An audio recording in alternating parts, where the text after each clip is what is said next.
Charlotte got in touch with me and sent me her book when it first came out. And I was really glad to get it because I've been thinking for a long time, and I'm going to do a podcast on this, and we've done some recording. You're going to be juxtaposed with Branko Milanovic. Oh, nice. On this one, which is, you remember when Piketty brought out his book on inequality, and Obama at one point even sort of said, this is the defining challenge, whatever. And it never seems to be. It never actually filters into politics. And I've always wondered why. I mean, the data is there, the numbers are there, people seem to care about it, whatever. And, it's a bit one of those sort of things where ultimately, if you really are going to figure this out, you're going to have to go to a much more refined micro level and actually look at real data and try and figure out why it is that people don't really care about inequality or care about it under specific circumstances, and what are those circumstances, because that then tells you something very interesting about how you are likely to get a progressive politics or not, or a regressive politics, as it more often seems to be. So Charlotte is an assistant professor at the University of Michigan at the Ford School of Public Policy. Her book is Fair Enough: Support for Redistribution in the Age of Inequality, and you're going to be much smarter than you are now in 45 minutes. So there you go. Thank you, Mark. Thanks. That's a nice way of thinking about contribution. Yes, please. Yeah, so thank you so much for having me. This is great. And unfortunately, in my neck of the woods, we don't really do book talks anymore. And so this is really a unique, awesome experience. So thank you for being here, and thank you, Mark, for having me. So I'm going to talk about this book that came out a year ago. The book cover is from my brother, actually, so it's a family project. So what is in the book? So broadly speaking, it's a study of the demand side of redistributive politics. Oh, sorry, yes. Yeah, I do tend to walk around, so I'm going to have to, we're good. Okay. So it's a book on the demand side of redistributive politics, and Mark kind of explained why that is interesting. Why don't people care that much? To some extent, I am answering that question, even though the book is not framed exactly around that question. And so here I'm focusing on post-industrial democracies, especially after the 70s. So we are in the quote-unquote neoliberal era. I'm not talking about what happened on the demand side during the New Deal period, for instance. There's not good data there. The other thing is, and so for the folks, again, I think it's a diverse crowd, but who's familiar with Luke's Three Faces of Power?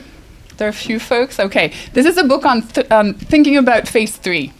I don't say that in the book because I wasn't tenured when I wrote it. But if you're interested, I wrote about it more explicitly and I can forward you. But you'll see it says something about Luke's third phase. And then basically, if you're working with public opinion data, it's a theory of how people answer survey questions about redistributive policies. And so if you're kind of super applied, you can still learn stuff, even if you're not familiar with Luke's work. So that's kind of the content. So let me give you, in the next 25 minutes, the gist of the book. So what is kind of the motivating puzzle of the book? It's one that I think is typical among academics that tend to be more on the left, which is what I call it the missing left turn. Came to the US after the Great Recession, and I was just very puzzled why, given all the economic turmoil, the left wasn't doing that well in Europe in particular. I'm French. I was raised in France. And so here I'm just going to put it in numbers. So I came to the United States thinking about Europe, but then I discovered at this time Piketty was dumping all this data. And so on the right here for the United States, you basically have the share of national income that goes to the top 10%. The great decompression until the 80s when it shots back up. And so kind of mechanically, this is the share of the bottom 60%. So the majority, a bit more of the people, it's going down. The UK is also a country in Europe that has similar patterns. As you can see, they're not as dramatic. But you get these similar trends of an increase in the share going to the top 10% and overall, mechanically, a decrease for the bottom 60. Interestingly, with the Great Recession, the UK low growth seems to be good for equality, or bad for inequality in this case. But looking at this, I was of course thinking, why isn't this type of situation where you have people caring about inequality and redistribution? And so I thought, why do I think they should be caring? And so implicit in my puzzlement was this idea, well, it's in their interest. Like, you don't even need to have the whole philosophy. It's just like, there's money up there, let's just take it, right? And so of course, it might not be the right way to think about this, but that was ultimately the assumptions I was bringing to this puzzle. So this is the puzzle driving the book. Why are we not seeing more support for redistribution, or at least mobilization around this? Some of it is actually happening in the US, so we can talk about this in the Q&A, given that it's in their interest. So how do we know that people are not, or the populace, or the people in general, the bottom 60% is not asking for more redistribution? So there we turn to survey data. So this is a general social survey. They have been asking a question that is as follows.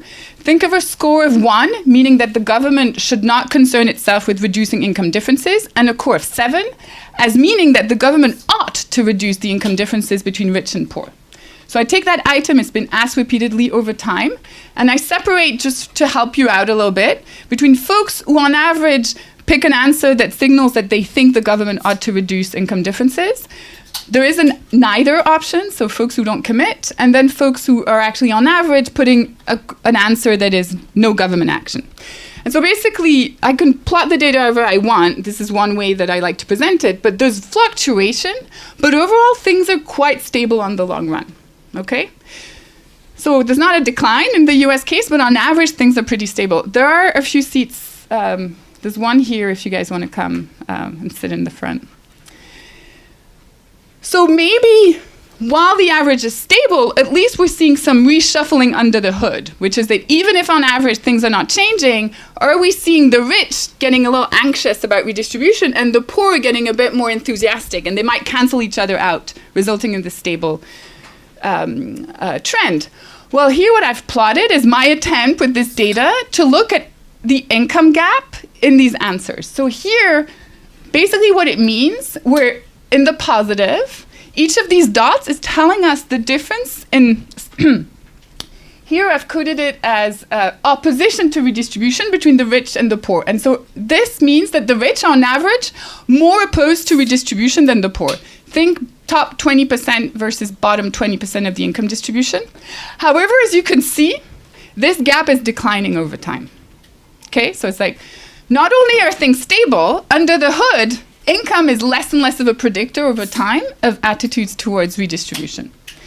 Turning to the UK, I got into an even more puzzling set of trends. On the top here, it's the data I can get from the British election study. Kind of unfortunately stops in the mid-2000s. And the bottom here, it's data from the British Social Attitude Survey. These are the two best surveys available in the UK, high quality. That's the ones you can trust. One is a question that basically asks agreement with a question that is worded as follows: income and wealth should be redistributed towards ordinary working people. Okay? This one here mentions the poor. It says, government should redistribute income from the better off to those who are less well off. I plot percentage that agree. If I take the BES, I see something quite stable, fluctuation again, but on average there's no trend. If I look at this data set, I'm seeing over time a decline in the people who agree that the government should redistribute, in this case, from the better off to the well off. So it's like, okay, not only in the UK it's not stable, well, it depends which data set, and the data set that picks up a trend, it's going down, it's not going up. I further looked at income differences, like I did for the US, and they're actually in the UK, it's messy, relatively stable. There's a gap. The rich tend to be more opposed to redistribution than the poor, but no trend. So basically, what the heck? So this is the book. And so the book is trying to propose a parsimonious theory that can explain trends in the US, trends in the UK, varying income gaps, and speak to other countries. So I have also Germany and France in there, and hopefully it speaks more generally, but there are some data limitations, so I can't test it everywhere. So what I'm going to do today is summarize the argument and then move to tests of the argument that speaks to these puzzles. I won't be able to cover everything. Unfortunately, this is not a book that fits in article format. So if you're interested, you're going to have to buy it. Great, I get the royalties, but I'm not doing that for that. It's really, unfortunately, really hard to package. If you're interested in this one book chapter, what I've tried to get at some of the arguments, if you want to read that or assign that, email me. I can give you ways around reading the book, but there aren't that many. So let's jump into the argument. So I'm going to talk about fairness. It's in the title. But let me walk you through it. And this is in a way in which I think I overlap with your earlier work here quite strongly. So I thought, okay, if I expect people from a kind of self-serving economic perspective to look at rising inequality and want to tax the rich, well, to reason in a self-serving kind of materialist way about government redistribution, you need to answer two questions when you're reasoning about government policy in general. Will I be affected by this policy, and how will I be affected? okay? And so to some extent, to reason like a rational economic actor in a self-interested way, you need to be able to answer these questions with relative certainty. Am I affected? No, yes. If I'm affected, is it a lot? Is it a decent amount? Is it not so much? And so when can I start kind of reasoning in a selfish way about economic policy? It's if I know I'm going to be affected and affected a lot. And I think you can expect kind of selfish reasoning in that situation. The problem is, for most of us, we can't even answer these questions, or where we can, we maybe know we're going to be affected, but how much is really hard to pull out. It's just, politics is complicated. It's big kind of second-order consequences. It plays out over, several months, years, if not generation. So a lot of the time when we're thinking about a policy, it's an unknown quantity. We don't know how we're going to be personally affected. So in this context, it's really hard to reason like, a selfish economic agent. Under some circumstances, you can, but most of the time you can't. So what happens when you can't? How do you form preferences over redistributive, in this specific case, redistributive government policies, when these consequences are uncertain? And this is where I get obsessed with fairness reasoning. So I'll present the book today, but I'm still working on these issues of how people think about fairness and justice. And so feel free, in the Q&A to give me new research ideas and stuff, because it's still an ongoing research agenda. So what do I mean by fairness reasoning? So I'm going to try to kind of simplify this. There's a lot going on in the book. So here I'm going to kind of go to the data I'm using in the book, which is the survey data. So I'm asked a survey question about a redistributive social policy. Well, if I can't answer it in a way that is shaped by my self-interest because I have no clue how I'm going to be affected by this policy, I'm going to try to say something else. I'm going to say the fair thing. I'm going to try to pick the fair answer. So what does that mean? I'm going to pick an answer, a policy preference that maximizes fairness, that increases fairness. What do I mean by that? I'm going to pick a policy that I think can move the status quo closer to what is prescribed by shared norms of fairness. Shared norms of fairness. Another assumption, and so this is all in the book, I won't go into detail on how I make that case, because I'm constantly kind of obsessing over the fairness of the status quo, I have a running tally of its fairness, meaning I'm constantly forming beliefs on the extent to which the status quo conforms to these norms, shared norms of fairness, what these fairness norms prescribes. So I abide by a norm of fairness, everyone agrees about the norm, and then I form beliefs about the extent to which the status quo deviates from these norms prescribed. That is just reasoning, kind of in a broader sense, reasoning according to fairness. Differences in policy preferences as captured by survey data are due not to differences in norms of fairness in my model, but differences in beliefs about the extent to which the status quo abides by what these norms prescribe. So you'll see, I'll give you a specific example in a second. And so ultimately, there's a big debate among behavioralists, we call them in political science, about whether or not people are ideologues. I don't think people are Marxists walking around with a structured ideology. But I do think people are walking around with these running tallies, these beliefs about the fairness of the status quo, and that they function as proto-ideologies, shaping how they interpret the world. Okay? So that's the leg they're standing on, the fairness leg they're standing on when they're in the world of uncertainty. When it's no longer uncertain, they shift to their self-interest leg. So it's kind of a two-leg model of how people think about these policies. So let's understand what norms of fairness we're talking about in a post-industrial economy, and I'm mostly talking about the West, and I've had conversation with folks in China on the applicability of that. It's very interesting, but here I'm focusing on Western Europe. So two flavors of fairness. I'm going to capture them here with two questions. One way in which we're engaging with fairness concerns in post-industrial economies is through this first question: are market income differences fair? That is, are market income differences mostly due to effort, merit, talent? There are, of course, tons of debate on what is merit, what is talent, etc. I'm going to keep it simple here.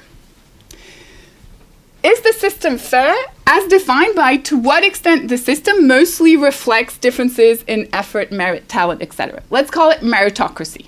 Who's read Michael Young's book? You have? Okay, there's only one. It's such a good book.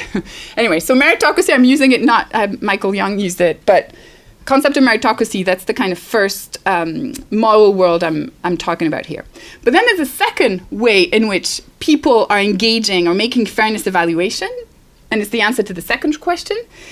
Is social solidarity done fairly? And you see here I'm European, so I am in a world where there is a welfare state that is encompassing. It means, to what extent do social policies mostly reward team players, cooperators, versus are overrun by free riders, are letting free riders get away with it? And if you're in a situation where free riders get away with it, you feel it's unfair. If you're in a situation where you feel merit is not kind of what leads you to good outcome, you feel it's unfair. But these are two different flavors that you find in post-industrial democracies with a large welfare state. So the first one, I think of it as what is the norm of fairness underpinning this question. I call it the proportionality norm. I should have called it the meritocratic norm, to be honest, because I think it speaks more to people. But the principle is reward should be proportional to merit. I think of it as the moral principle underpinning market institutions. Market institutions are moral entities, and that's, to simplify, the moral norms that kind of underpins them. The reciprocity norm is the norm that says you need to punish free riders, reward cooperators, and that's the one that's at the foundation of social solidarity broadly defined. Think the welfare state. So let me show you an example of how these two norms play out differently with immigrants. Immigrants in the world of markets and in the world of the proportionality norm are actually deserving. They're hardworking, they tend to get up early, they try hard. And so most people would actually recognize that they would deserve potentially a higher income. But in the world of social solidarity, where there are outsiders who could potentially draw without contributing, who might have come because the benefits are higher, quote unquote, they can be framed as undeserving. Different conceptions of desert and fairness here. And so it could be unfair for them to not get a higher income in this world, but unfair for them to get social solidarity in this world. Okay? So these are the two norms I'm talking about. Any clarification questions here? Because it's important that you follow me on this. I know you guys don't do it. Do you guys do it Q&A interactive, or is it okay? Well, you can do okay. Yeah. I have a question. So are you assuming that people have one or the other norm? They walk around with one or the other? They walk around with one or the other norm is more prevalent depending on the context you're in. And to simplify, the first one is more in the rat race context, the capitalist market, a labor market, for instance. And the other one is in the social solidarity context, as experienced, for instance, with the NHS in the UK, unemployment insurance in France. Again, in the case of the US, it's not as well embodied in one specific program, but they have it, and it gets triggered differently in different contexts. It's relevant differently in different contexts. Sound good? Okay, so what is interesting? Thinking about people's beliefs about the extent to which basically market institutions are meritocratic, any institutions that basically generate market income, are they meritocratic enough?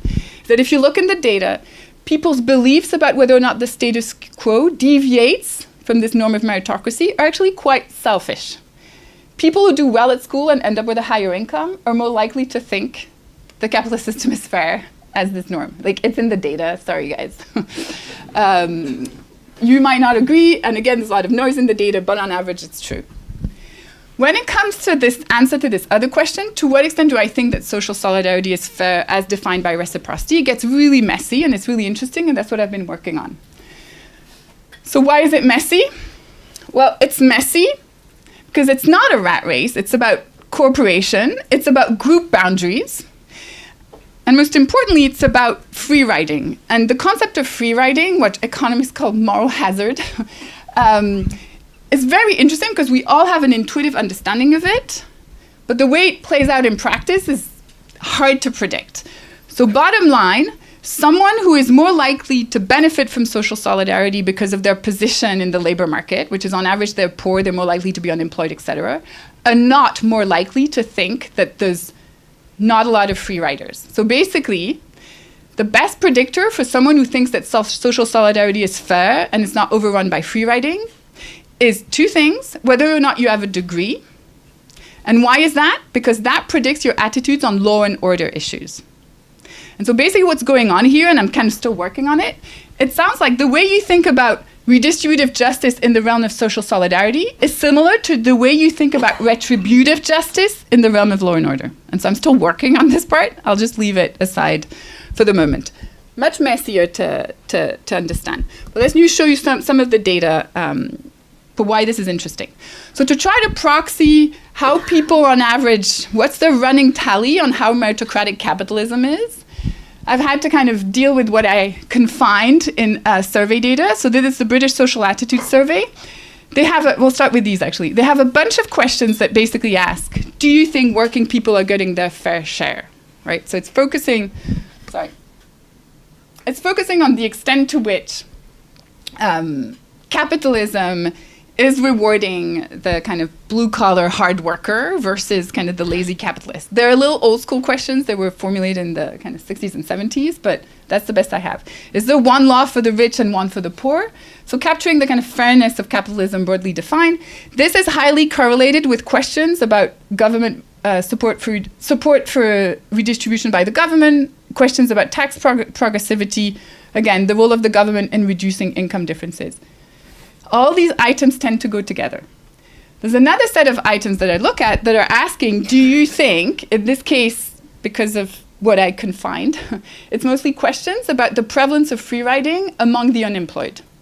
To what extent are they trying to find a job? To what extent, if they tried harder, they could find a job? To what extent the system is so generous that they end up deciding not to work? Another form of free riding. So I take these questions, I put them together, and I try to understand the extent to which you think the world is unfair from this. Is it correlated with your perceptions of the unfairness here? I must admit, when I started this project a long time ago, I expected some correlation. Basically, what this number tells you, it's called a confirmatory factor analysis, a form of measurement model. Don't worry about it. Basically, this interval, confidence interval, includes 0. There's no correlation between your propensity to answer these questions in a way that says capitalism is unfair and your probability of answering these questions as social solidarity is unfair. So what does that mean? You have a bunch of lefties who will say capitalism is unfair and the unemployed people are deserving, there's no free riding. A bunch of conservatives who think there's way too much free riding among the poor and capitalism is fair. But as big of a group are the folks who think, no, both are fine, capitalism is fair and social society is great, and the others are like, both are unfair, the capitalists are screwing us and the poor are free riding on us. I like to think of these latter two groups as Macron type versus the far right, and it's in the data. So again, I'm giving you a bit of a schematic vision here, but that's how you should think about it. So what are the implications here? Is that in my neck of the woods, we've been thinking about support for redistribution as underpinned by questions of fairness, but usually it's saying if you want less redistribution versus more, we think of it in unidimensionally, and usually we think about morality, and this is coming out of Alessina's work more in econ, as if you think effort pays, then you're basically in favor of less redistribution. If you think effort doesn't pay, then you're in favor of more redistribution. This is actually capturing the proportionality side of the story. It's missing the social solidarity side that is also important for redistribution. And so basically, a lot of questions about redistribution are multidimensional because depending on what you're talking about, how you frame it, you can be tapping in people's beliefs about the fairness of capitalism, basically market institutions, or their beliefs about the fairness of social solidarity. And so if you're not aware of that, that's where you get weird stuff basically in the data, which is what I found in the UK. I thought there might have been a hand up, but no, we're good? Okay. So I've told you about how I think about fairness. Let's get to material self-interest. So I told you most of the time we're in the world of unknown quantities when it comes to the consequences of redistributive policies. I like to think of us as being on a continuum from homo economicus, like in the models in econ, or homo moralis. Uncertain, I'm here. When I start understanding how I'm affected, and I'm likely to be affected a lot, I'm more likely to be behaving in a way that's well predicted by this model. So how do we move on this continuum? Well, voters are usually more there, right? However, an entrepreneur who's entering a market is forced by market structure to behave that way, because if he behaves like a moral person, he gets kicked out of the market, right? When it comes to redistributive policies, if I'm a high-income respondent thinking about welfare cuts, this is a policy that either does not affect me, or if it does, it's through second, third order consequences through the budget. I don't really know. So I will think about welfare cuts from a moral perspective. If I'm a poor person who relies on these benefits, I'm going to be pretty rational about my attitudes and self-interested about my attitudes about these policies. Conversely, if I'm a poor person asked about tax cuts or tax increases on the top 10%, I'm going to draw from my moral beliefs about whether or not it's fair, versus I could be a bleeding heart liberal who thinks it's a good thing, but if suddenly I realize I'm on the wrong side of the tax increase, I might provide a more self-interested answer. Guess what? It's in the data. It's in the book. Feel free to go and check it out. It's true. But it's normal. Like, of course, when stakes are high. When I realized Piketty, how much redistribution was involved, and I was going to lose about 40% of my income, I was... Going the 1%. Yeah, I was like, exactly. That's my strategy. So basically, you see how I've got two legs, and which leg is more important is really a function of what policy, what context I'm in, etc. And so then basically the book tries to theorize change in answers to these questions. How do they happen? It can be a change in the kind of fairness beliefs that are being primed. So what fairness norm is most salient? It can be a change in fairness beliefs themselves, or it can be a change in the mix of the relative weight of fairness over self-interest. Okay? And so then I try to look for contextual factors that can trigger change in the aggregate through these three mechanisms. And then I have country cases to test them. I'm not going to go in tons of detail here. That's where I kind of push you towards the book. I'm just going to talk you through three examples in the concluding part of the talk. This one I find super interesting. One like little brief story. So basically what I find interesting, the French case, the French are usually pretty critical of capitalism and are pretty favorable towards the poor. But there's been a decline in social solidarity as picked up by these items in France.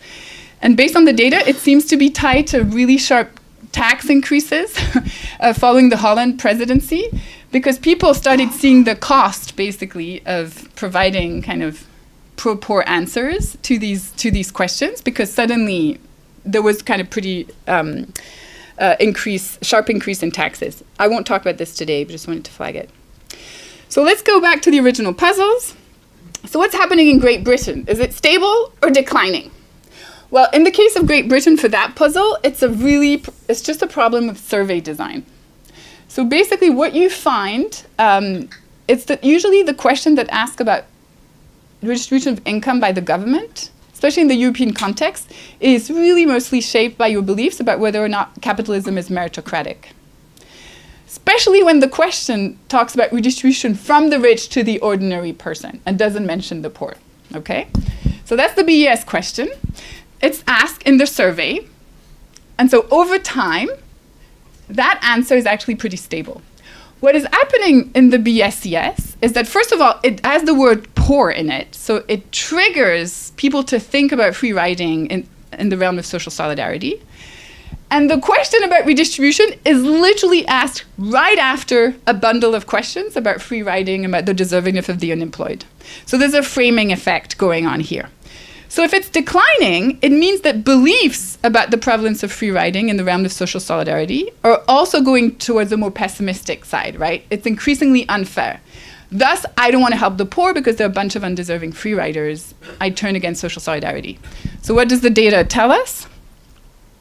So I showed you these bundles of items. I use them to basically try to proxy for people's running tally about the fairness of capitalism / markets, and then the fairness of social solidarity.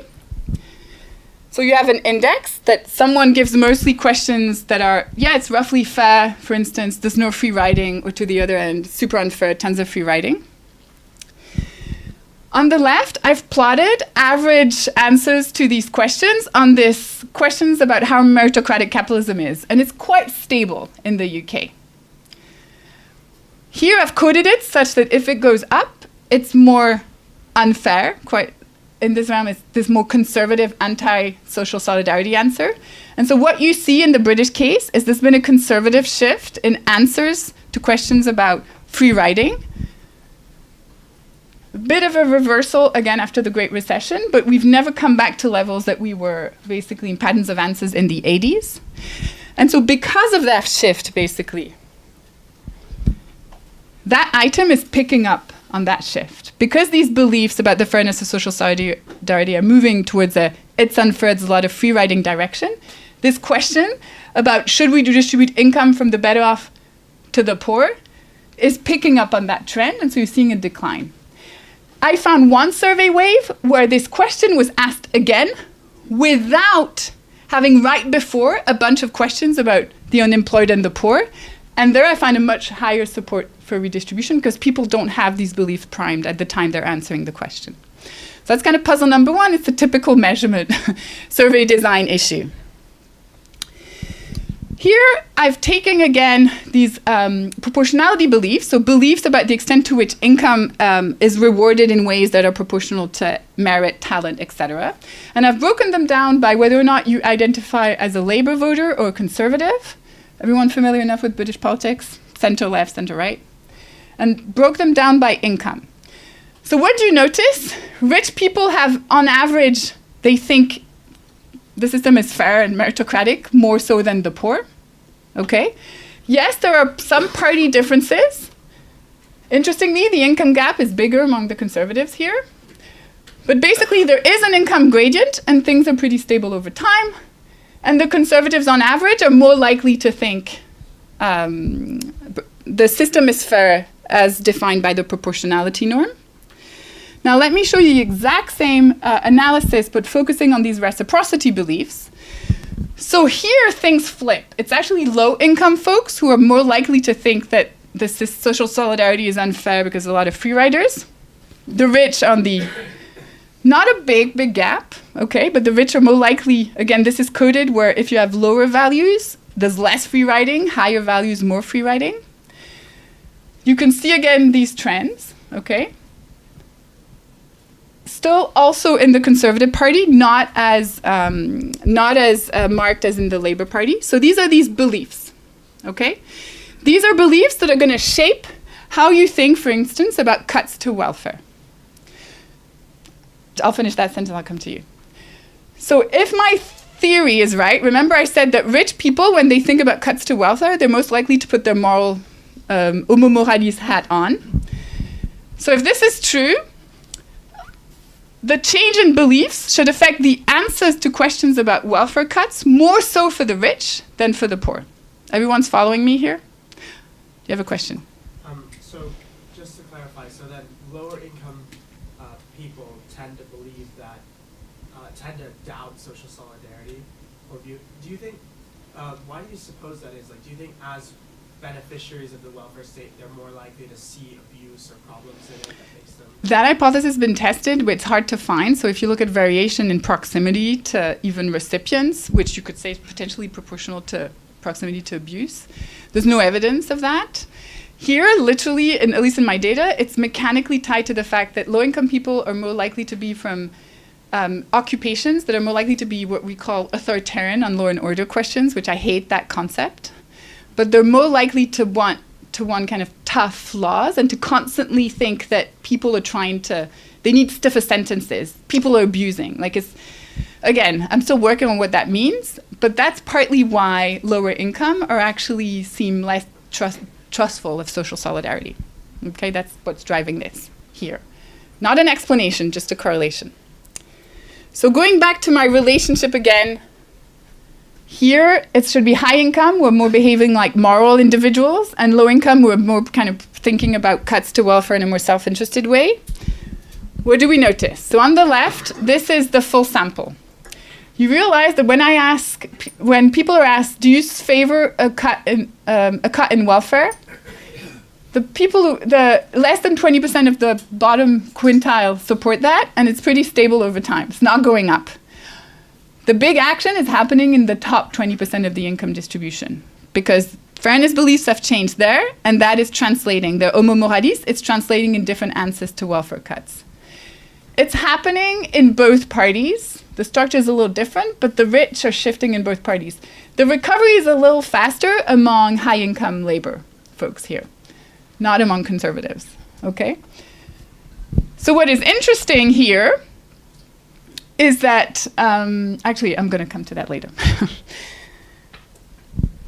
So why is that interesting? Because it kind of provides me a segue with explaining what's happening with the income gradient in the United States. So remember I told you that there was a decline in the income gradient in the United States. What is driving that?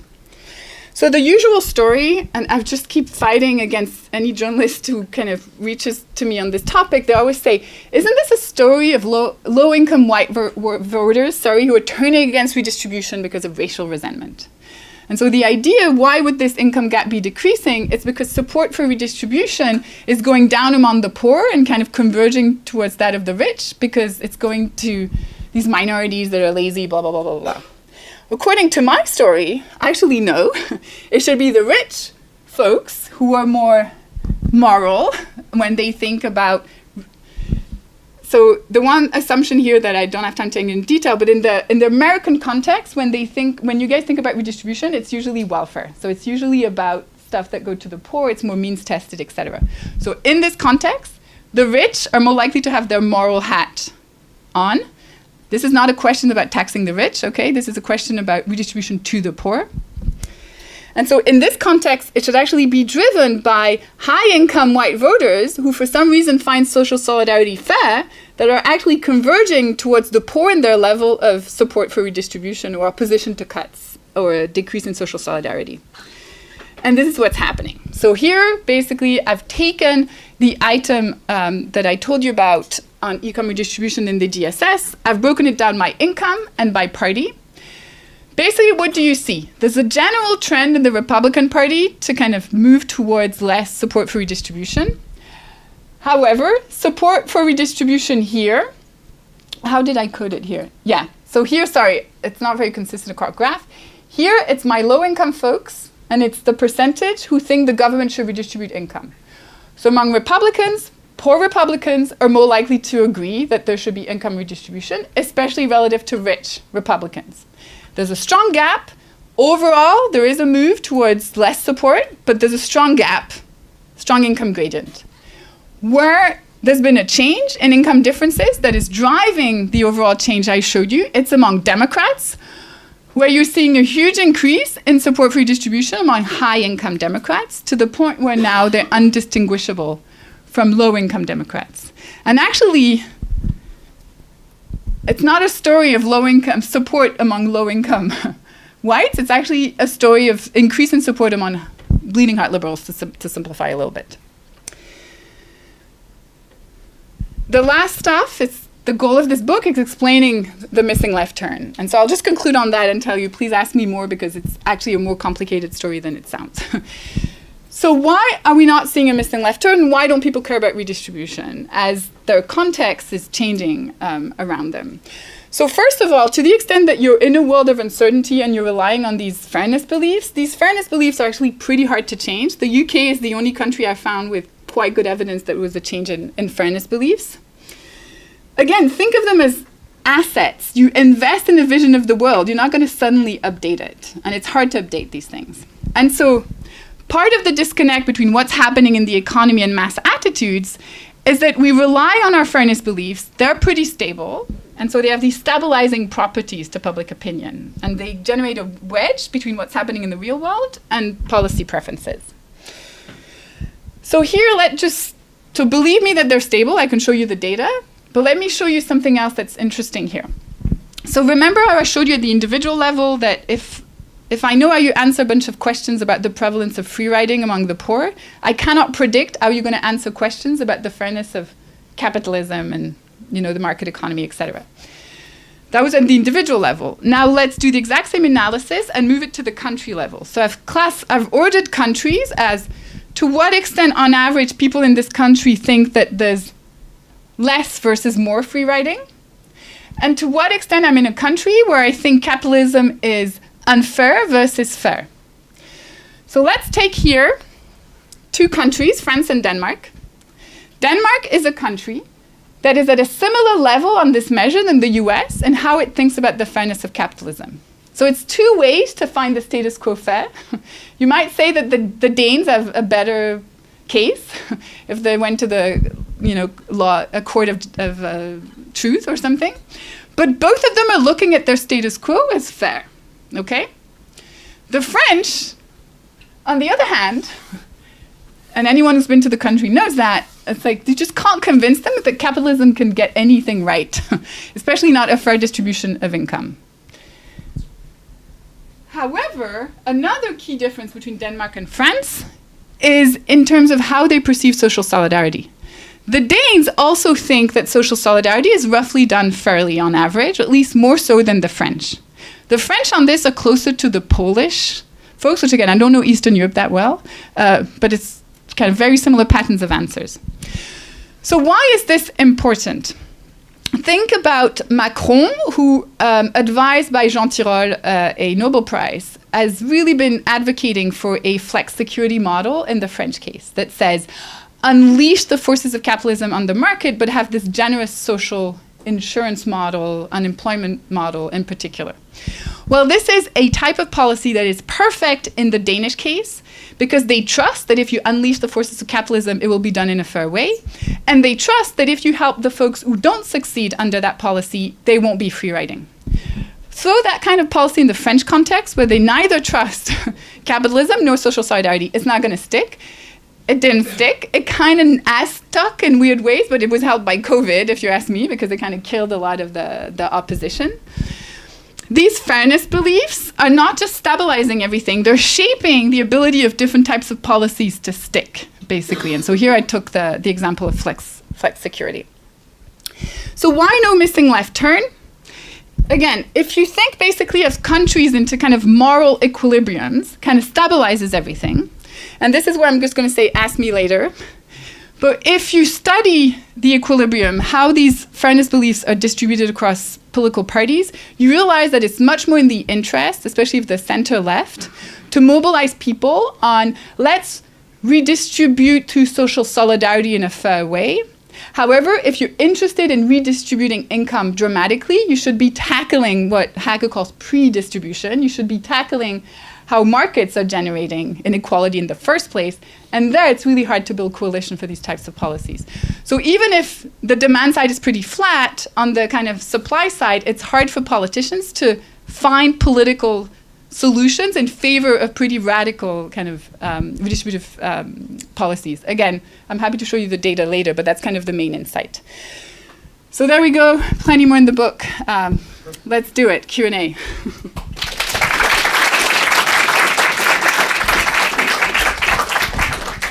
As ever, I am the bearer of the mic, but only to give it to the next person who wants to ask a question. Who's first? Thank you so much. I will definitely add the book to the increasingly long list of books I need to read. I guess this question is more like a clarification question, just wanting to make sure I understand the takeaways correctly. It's like towards the end of the presentation, you're contrasting your story with like the traditional story of like racial resentment, right? Where we kind of think like you associate African Americans with welfare, and that therefore your attitudes towards black people shape your attitudes towards welfare. And so, I guess where I'm kind of lost is like when you kind of look at the racial resentment measure, though, there's like a lot of different issues, right? People often kind of claim that's just kind of capturing general conservatism, and then we kind of get back into like the ideologue story. And so, kind of, this might be like long-winded. I'm going to apologize. So, I guess like going back to the beginning of your presentation, are you kind of saying that people are ideologues, that these are like economic individualism or like these attitude towards the welfare state is stable?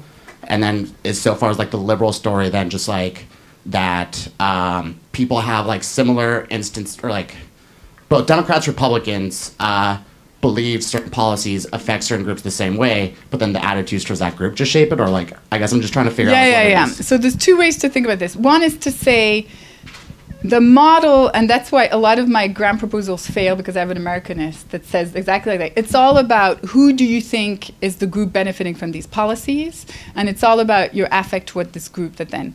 And I'm like, yes, in the American context, that is one way through which your fairness beliefs form. I can tell you that in the British context, the welfare queen, until basically the Romas, was white. It was a white lady who had 3 kids. I mean, I don't know if you remember the newspapers from the 90s. So the extent to which these beliefs get racialized is an outcome of a political process. And so a lot of that literature just assumes it's true across the world. And it's like, no, it's true in the American context, it's an outcome. So my answer to you is yes, you're right. It's feeding into how these beliefs form in the American context. It's not true across all cases, okay? If you want to work on that, great, do it. I'm more interested in kind of stepping back and thinking, how can I provide a framework that thinks about these phenomena in countries beyond the US where these things are not racialized yet? We haven't converged to that. And so instead of defining it, so the literature, it's going to be a mix of so symbolic racism, I guess it's called now, the index, right? That's the word, I can't remember. Yeah, okay. So is it like political culture is what you're trying to say? Like that should be like the takeaway that I'm getting with? So I am trying to step back and not just think about the American context where you're like individualist values and then symbolic racism. And I'm saying, no, these things are feeding into two broader concepts, which are beliefs about the extent to which the status quo deviates from these norms of fairness. And when you think about that, you realize that France is much more like the US than you would think, right, basically. Does that help a little bit? Yes, I think so. Thank you. Thanks. Thank you for this really interesting talk. I wanted to hear what you had to say about Luke's and how he fits into this. So Luke's it's about power and how power influences beliefs. So I want to hear about the role of power in influencing beliefs. So I'll send you, if you want, I'll send you the piece. So basically, Luke's, for you guys who haven't read it in like your field seminar or something, has the three faces of power. The first face is, I'm going to hit you. Like I'm not, but I can exert something on you. There's a kind of visible exertion of power, and you're going to end up doing something like leaving the room that you wouldn't have done if I hadn't exerted it on you. The second face is I'm controlling you because I'm not even allowing for your grievances to be expressed. And then the third face is you don't even know you have grievances in the first place. Like, would you agree with my... So basically the piece says there are some bargaining models. So my neck of the political economy is political economy defined as the tools of econ applied to the study of politics. Not exactly my preferred definition, but that's where I ended up in the sociology of the field. And so the first phase, there are models of bargaining that can get at that, whatever. Acemoglu has stuff on this to some extent. The second stuff is all these nice models on the extent to which if you add a second dimension, it's really hard to do kind of radical redistribution. And then the third, which is this, and so it's basically trying to understand how are people's beliefs formed in a way that makes certain types of policies unsustainable?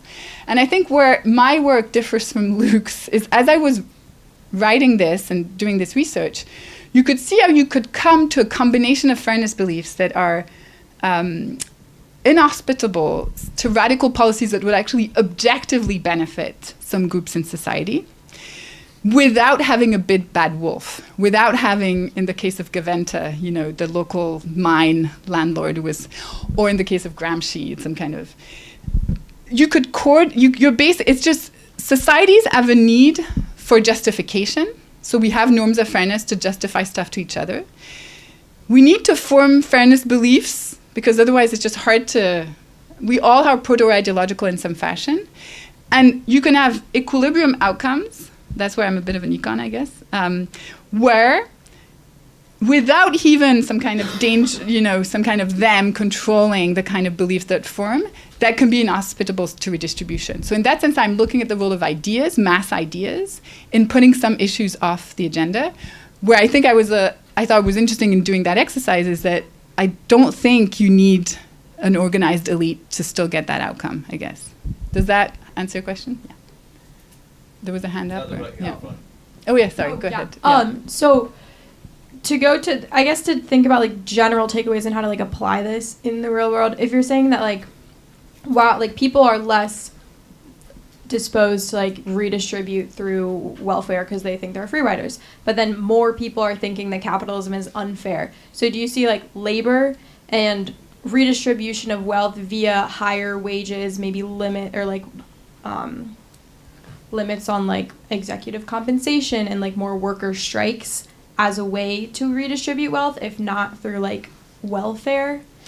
Yeah, so several things. So one, a simple insight is when you're talking to someone, then they're telling you something, try to think, are they more homo moralis or are they more homo economicus? So at a minimum, just one little thing you can use for yourself is to try and understand to what extent am I likely to deal with a group of people who are going to think about this policy as something personal or not? And if it's not, what are their fairness beliefs? And so what's interesting with social solidarity is that actually a coalition to expand social solidarity is one that brings people who benefit from these new policies and know it, and it's high stakes for them, and a bunch of bleeding heart liberals who think it's the fair things to say, especially if you don't tell them how much they're going to pay, right? So, and that's Obamacare. Like, Obamacare kind of leveraged that model pretty well. You're asking something about, so what else? So first of all, I'm not talking about wealth, it's about income. And wealth is different. And so actually I was talking to Mark about this. And so to that extent, it's another project. So you're asking me, so what kind of policy should we mobilize on to some extent? And so either you kind of take the status quo for what it is, and it's the package we've seen on the center left, which is a mix of equal opportunity. Let's make the market even fairer than it is, which is kind of cute but not great at addressing inequality, combined with these kind of pretty expansive welfare policies. Remember, not everyone thinks there's a lot of free riding, right? So the fact that some do, there's a lot of people who think social solidarity is fair. And so it's the kind of typical center-left mix of equal opportunity and generous welfare for the deserving, the kids. For a while, single mothers used to be deserving. I think this is kind of changing to some extent. If you want to disrupt this, I think you basically need a much more dramatic disruption. And so in that sense, collective organizing, it's not in favor of a specific policy. It's in favor of disrupting the supply side. So you need to add a party, or you need to, one version of Piketty is you need to change the elites that are in charge of different parties. I'll show you the graph then. Then I'll become a bit less specific. So let's show you the incentive structure here. So this is the UK. I'm going to continue on the British case, but it's kind of similar in the US. Okay, and one thing on the US though, so what if you take the role of fairness very seriously, under what condition do you have a functioning system? It's a system where everyone agrees on norms of fairness, and on average there's a majority who thinks the status quo is fair. How do you get change? So that's stable. That's the Danes, right? We have the same norm and we think the system is fair.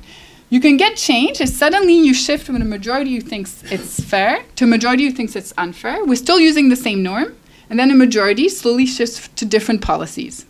When did we get a shift? Usually during a world war, where perceptions of the deservingness of the rich and the capacity of capitalism to deliver for shifted. But pretty dramatic event. And then there's another situation where you have a bimodal distribution, where there's just two groups who are fundamentally thinking about the status quo differently. And I think the polarized two-party system in the US has generated that kind of situation, which to me sounds extremely unstable. I don't know how you run a system that way. So that's the more meta. Now going back to the British case here, just to illustrate my point. So this is the Labour Party, and this is the poor and the rich, bottom quintile, top quintile, same story. And then I've plotted, these are beliefs about the fairness of social solidarity, reciprocity beliefs, and these are beliefs about basically the fairness of market income, proportionality beliefs. So what do you notice here? I'm a leader of the Labour Party, and I'm seeing that my poor and my rich are actually disagreeing quite a lot on the fairness of capitalism, not so much on the fairness of social solidarity. Bleeding heart liberals love social solidarity, okay? Well, I'm not going to start doing radical interventions on the market because I'm going to lose my rich folks here. They don't think it's fair. All they think is you need a bit more fair markets. They don't think you need to kind of disrupt the way income is generated on markets. So I'm just going to focus on this. And that's what you've seen in the British context. A lot of the dynamics is actually happening on these issues. So when you're asking me what to do next, like if you want to maintain a kind of electoralist model of politics and a democracy, you want the leaders of the left to potentially get out of that tension. How do you do that? I don't know. I'm just diagnosing Just here. a quick 2 cents on this one. But that's Bjorn Bremer's point, that essentially that's what they looked at and they got it wrong. Because if you target the bottom, you might lose some of the top, but there's just more at the bottom. And they've become more disaffected and withdrawn from politics. So it's actually not just a structural fact, it's a strategic error to read that diagram that way. That would be Bjorn's point about Britain. That you can target the poor, there's more of them, it's just that they don't vote for you anymore. Yes. Okay. Right? Yes. You can bring them back in by good, targeting them, as yeah. opposed to just pandering to the same people who are basically on the same level as the conservative bottom quintile. But you could see why you're not just doing this because the party's captured by some elite. You're doing this because your elite is also in favor of social solidarity. Yeah, no, they're not. exactly. There are lefties in some ways. That's what I Right. mean. So it's not just. Right, but if they wanted to win, that would be what you would do. It's not impossible to win. But that's the thing. I don't know, because to what extent you would lose these guys? Doesn't matter if you lose them. Fine. I mean, we can talk later, but I mean, this is where the Brahmins piece becomes really interesting, because they've got nowhere else to go. Yeah, that is true. That is true. Hi, thank you so much for this talk. So I have two questions, if that's all right. Yeah. The first being, in that chart you showed about Democrats and Republicans' attitudes on various issues. Yeah. So this is testing their expressed beliefs when asked survey questions, right? So do you fear that this will be complicated when policies are implemented? For example, that if there is a higher progressive taxation, which is then used to fund things like a subsidy for families, that could lose affluent Democrats from the coalition or gain lower income Republicans. And if you have a feeling on that, which do you think there's more to lose or more to gain? Yeah. So yes, basically, and again, these are. If I had a Democrat strategist in the room, they'll get all nitty gritty with me on like surveys, blah blah blah. So there's two conclusions. One, survey data is shite. Excuse my French. Like it's just so it's a theory on how people answer surveys, but it's also as a result informative on the fact that we have these two hats, and sometimes we say what's fair, and sometimes.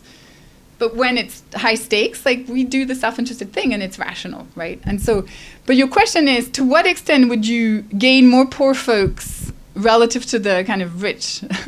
So who knows, right? And it's like, that's hard to measure, but this is totally anecdotal and totally not. But like the more I look at what's happening with the tech people moving to the Republican Party, the more I think this is what happened, because Biden and others did actually try to do a bit of redistribution from, and like they disappeared in a snap. It was enough to just have a little peek and whoop, they were gone. And so to the extent that your system that's funded on money and, well, that's going to be more costly to you. So I think there is a trade-off.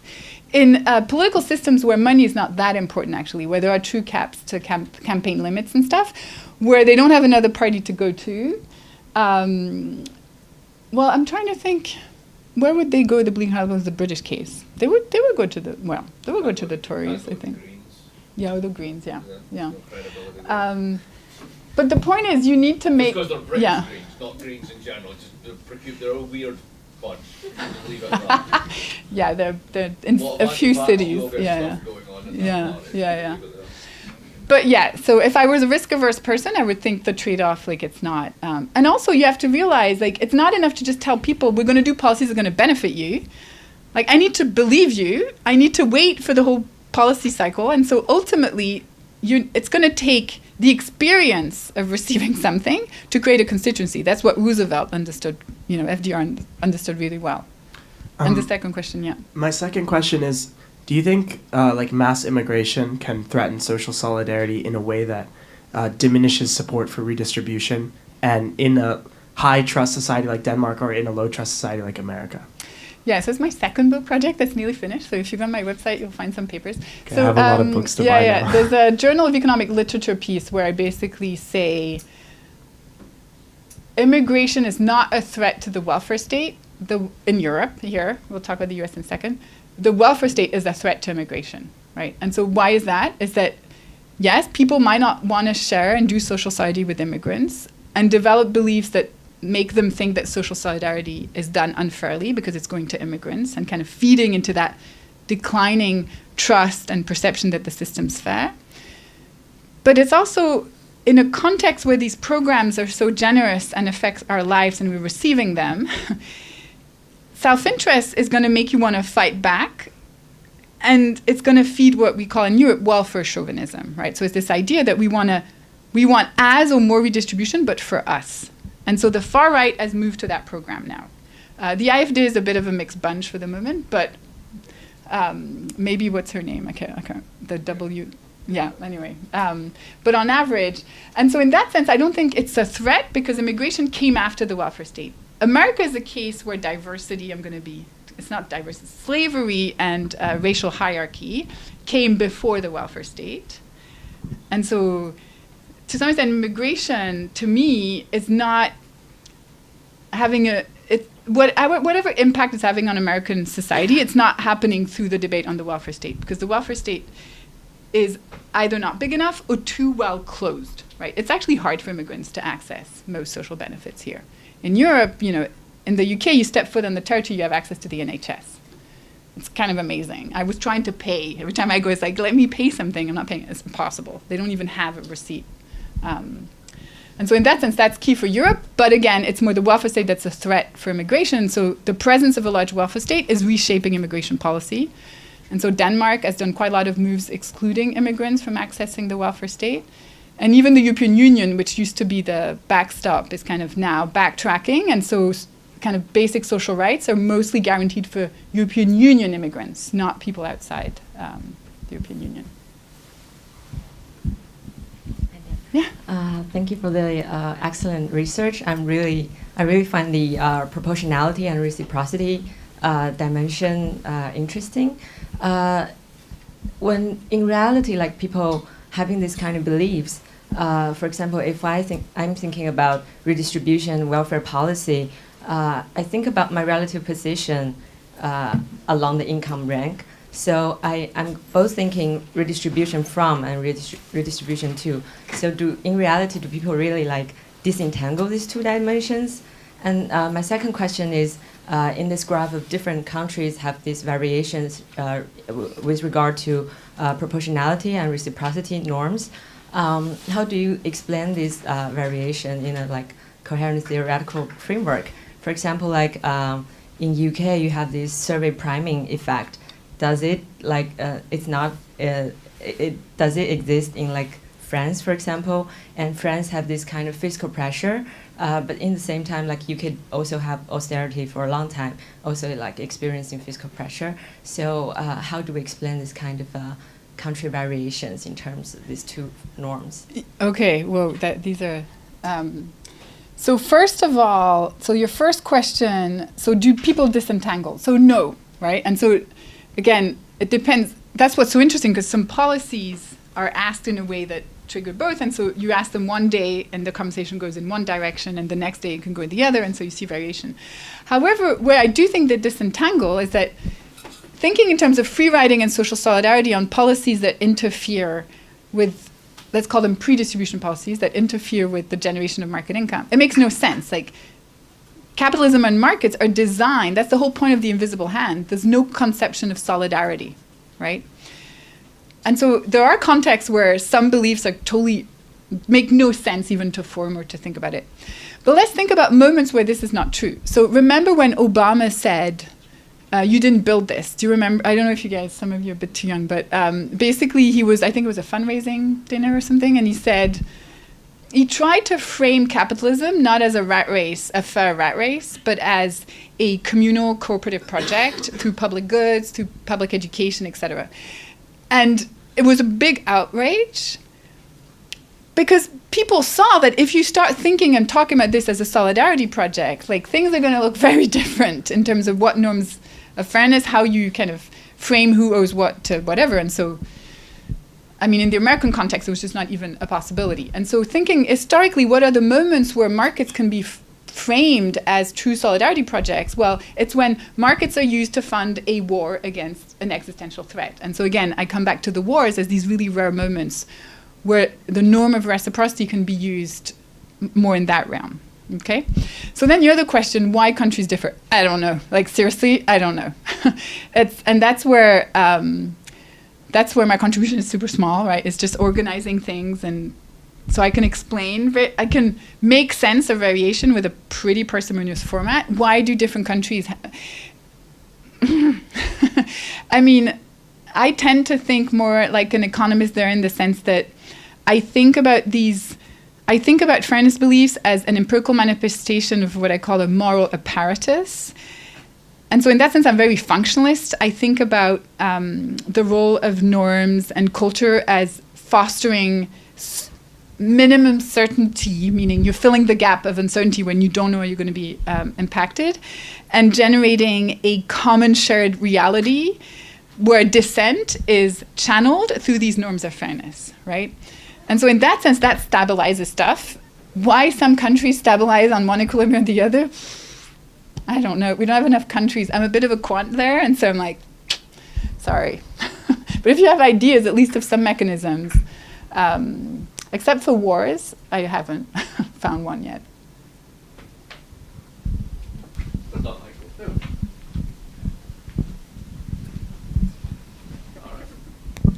Hey, this is great. I just have one question that I think maybe it was a limitation of your data to not explore this, but just to ask about it, is whether you looked at the relationship between, on both of these axes, their kind of mediation or correlation with social trust, political trust, and institutional trust.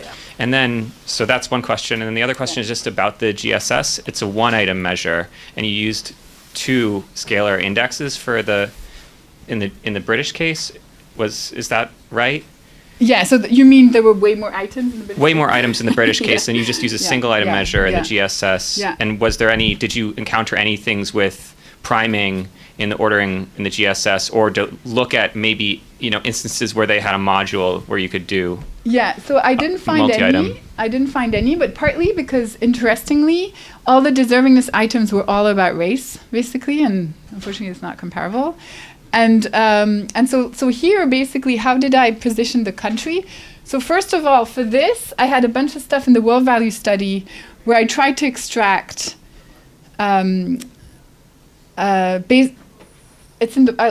it was complicated, but so I managed. For this one, what I did is that a bunch of sociologists at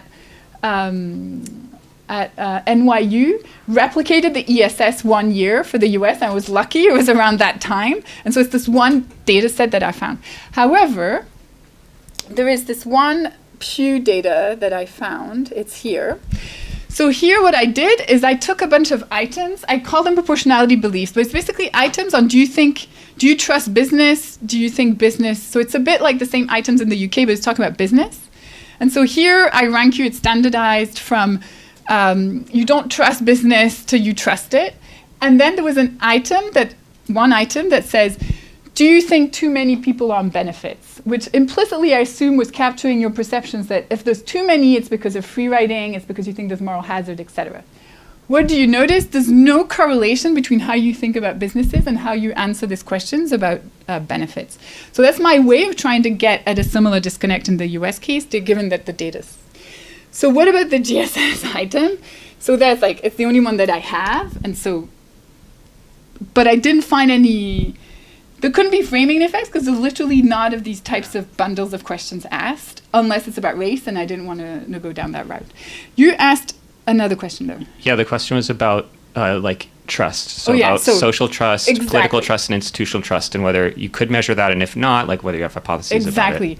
So basically, I'm walking out of this project thinking, okay, trust is about perceptions of the fairness of the status quo, which I find a much more functional definition of trust than the one that is just, I trust, right? And so at least trust in the realm of political science and how it's studied. So I think the two are very related, and I want to look what the study of trust and the findings from the literature would look like through the lens of thinking about measuring deviations, identifying the norms of fairness that are relevant to this institution, and then measuring beliefs about whether or not that institution complies with whatever norms are important. And that to me would be a better way of studying trust than I think the way we've done, do you trust? And then you just assume that people have the same thing in mind without kind of unpacking what it is. I totally agree with you. I said I can't explain these different countries, but what is holding them together? So here, these are countries that, again, on law and order items, look very authoritarian, which, my French people disappointed me on this one a little bit. Again, versus kind of very liberal on these items. So going back to your question again, so if you break the data down by generations, the generations that are both less authoritarian and more likely to think social solidarity is fair are the generations that have been exposed to the welfare state. right? That I've lived longer time. So there is, of course, institutions generate the beliefs that enable their replication, right? Of course, if it's done right, and all the literature on trust on how do you converge to that equilibrium, it's like that the literature is still working on it. But yeah, there's a huge overlap here. So if you're working on this, I'm happy to chat because I've got tons of ideas on how to push it forward. Yeah, thanks. A little while ago, Boo Rothstein in Gothenburg had the quality of government stuff. Yeah. Did you try and use any of these data to basically check that out? Because essentially that's what he's trying to get at, which is, why do you get these high trust societies? Because the quality of government is better. What do we mean by the quality of government? Here are my indicators. Yeah, So there might yeah. be something to pull through that. I mean, my favourite example of this is the most popular part of the Swedish government when you survey them is the tax office. Like, no, this is not a joke. It really is the most popular part of the government, right? Yeah. And then, Yeah. you go to Hungary, you're not going to be surprised if you get the exact opposite. So there might be something in that. So I remember looking at it actually and thinking I just didn't have enough, because I needed to do countries and within country specific institutions. And I just didn't have, I would have to do a very specific data collection process. Because ultimately I'm looking at this from 10,000 feet high, right? I'm trying to organize, but I'm not. And yeah, so Bo Rothstein has influenced me on this for sure. Stein or Steen? I don't know. Stein, yeah. okay. But I remember looking and thinking, damn it won't work because I don't have enough variance, but I should look again. Right. Yeah. Well, we have time for one more, two more, because we've got three more. Good God, why kill the conversation? Thank you so much. I love the book. My question is about scope conditions. So I'm wondering to what extent your theory might travel to the global south.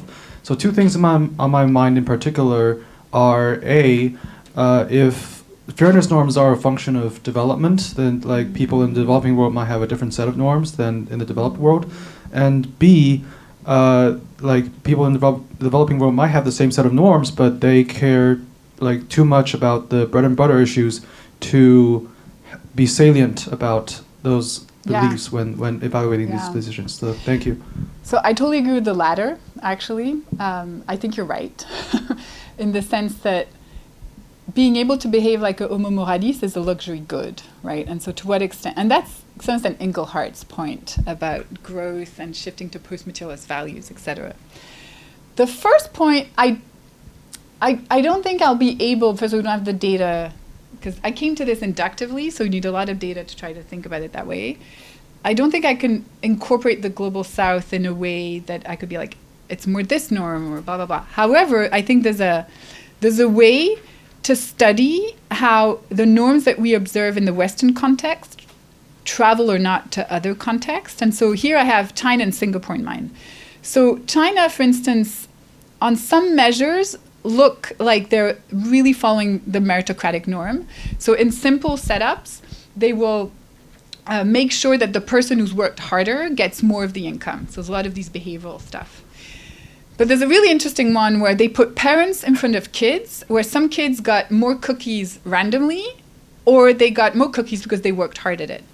The Swedes will look at the random outcome and redistribute the cookies across the kids. The Chinese parents don't touch the cookies.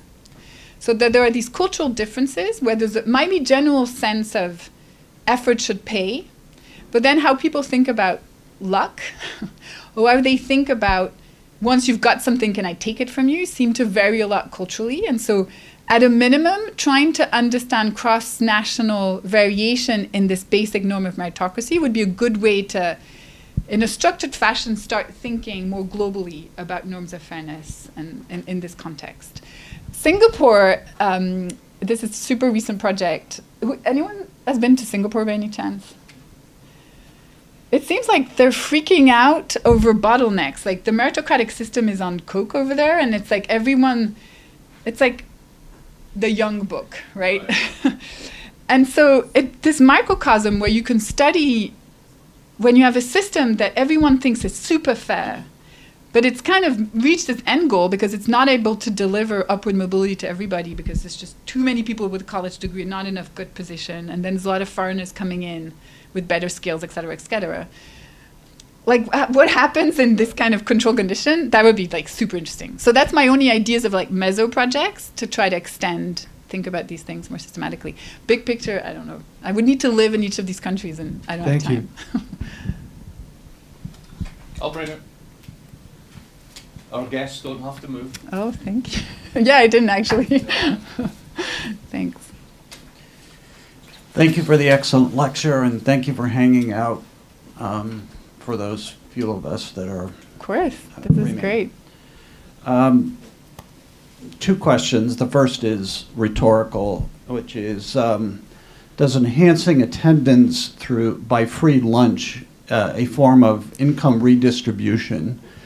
And if you surveyed that by country over time, what would that look like? The second and more serious, when you use the term income redistribution, or as it's generally understood, you're talking transfer payments, right? Yeah. Okay. So I'm Not asking, only, but yes. Go not ahead. as an academic, Yeah. not that there's anything wrong with that, as they say on Seinfeld.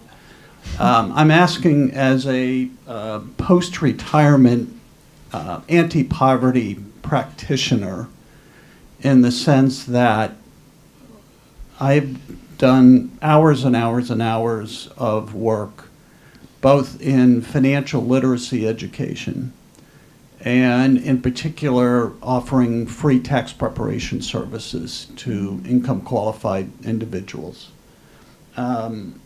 Many thousands of those. I'm also on 2 boards of directors for social service agencies. One works to integrate the formerly incarcerated. The other works with mostly unwed mothers and children in the Roxbury and North Dorchester neighborhoods. Okay. So my perspective is different, and this is all very interesting, but a couple of observations or propositions from my experience. The first is, since the Great Society, we have spent how many gajillions of dollars in transfer payments of one sort or another? And by the way, Section 8 vouchers are a de facto transfer payment, and so on and so forth. Can we have a question rather than a lecture? Because we're running out of time here. Thank you very much. You want me to wrap it up? Get to the question she can answer. Okay, why don't I maybe I'll just stop here. But just ask the question. Just ask the question and she can answer. Okay, why don't we'll stop. No, but I think there's one thing. So you're totally right in the sense of redistribution I'm talking about is not just transfer payment. To some extent, the conclusion of the book is, given that if I could simplify a little bit, there was a time where a lot of the political competition was around what is the type of institution that will generate the kind of market income, the one you get through your work, through your working life, that will be fair, that we could all agree on. And so some went all the way to communism, and some went all the way, and we ended up somewhere more towards the market side. Today, a lot of the competition is around these transfers to the poor, social solidarity, etc. If you care about inequality, these are actually not the policies. They redistribute, but they don't redistribute that efficiently. And that's Burr Rothstein's actually work also. And so if you point that, what am I talking about when I talk about redistribution? I'm talking about what's asked in surveys, because that's what politicians are talking about. And I'm trying to understand why why some things are not being talked about, basically, also. And so if you point that these policies, we've done it, and it's not working, to some extent I agree. And so part is understanding why is it hard for other types of proposals, why some have disappeared and why some don't emerge, other definitions of redistribution, more ambitious potentially. So I don't know if that is where you were going, but that's kind of what the thought, your point triggered. It wasn't a point, it was a question, but yes, that's where I was going. Okay, thanks. There are tens of millions of Americans who are not thriving, not because capitalism is mean, but because they have nothing to offer, either by virtue of their educational background, their family circumstances from which they came and the dysfunction, substance But abuse. you could say that's mean capitalism. Like, it's capitalism who decided they had nothing to offer, right? I mean, and so Yeah. forth. I think And Yeah. if income okay. redistribution is just more transfer payments, that doesn't seem to solve anything. yeah, it's a simplification. Thank you. Okay. Thank you.